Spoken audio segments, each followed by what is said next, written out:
Make the ground shake.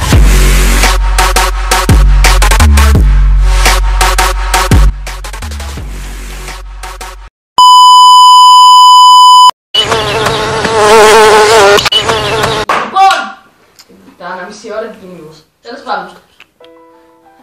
Ένα θέμα, 1000 λέξεις, είναι το θέμα που θα ασχοληθούμε σήμερα και είναι η εφηβική ζωή στο σχολείο.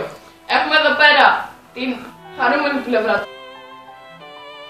σχολείο! Και επίσης έχουμε την άσχημη πλευρά του θέματος. Αυτό. Τέλος πάντων. Ας ξεκινήσουμε με την καλή πλευρά του. Σχολείο! Τι λέει ρε μαλάκα, σχολείο είναι γαμάτο. Τόσα χρόνια εκεί πέρα όσο το έχετε περάσει είναι γαμάτο. Πόσο θα θέλατε να το ξαναζήσετε. Λοιπόν, γράψτε τα όλα, δηλαδή ζήστε την κάθε σου στιγμή. Κάθεστε εδώ πέρα, κλαίστε τα διαγωνίσματα τόση ώρα. Λοιπόν, ξέρω ότι πολλοί τα έχετε περάσει αυτά. Και δεν έχω την απόλυτη υπερένταση, το σχολείο είναι τέλειο, ανυπομονώ. Σαββατοκύριακο δεν περνάει τίποτα. Τα διαγωνίσματα τα έχει, δεν με νοιάζει καθόλου. Εδώ πέρα κοίτα, κλαίει και να πούμε Παναγίτσα μου όμορφη. Και τι να πούμε, είμαστε σοβαροί, τα διαγωνίσματα. Ποια διαγωνίσματα, τεστ, τίποτα. Το καλύτερο είναι τους φίλους. Φίλοι, βόλτα στα πάντα εκεί πέρα, μας θα περάσει καλά. Πάμε. Λοιπόν, να προχωρήσουμε στην άσχημη πλευρά. Μαλάκες, δεν αντέχω. Το σχολείο δεν αντέχεται.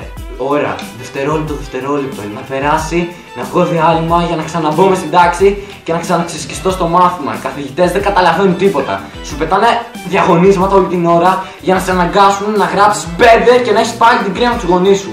Δεν αντέχεται. Μάθει την Παναγία, δηλαδή δεν περνάει ώρες τα δευτερόλεπτα, τίποτα. Φτάνει ένα Σαββατοκύριακο και περνάει σε δευτερόλεπτα. Δεν καταλαβαίνεις πότε ήρθε και πότε έφυγε.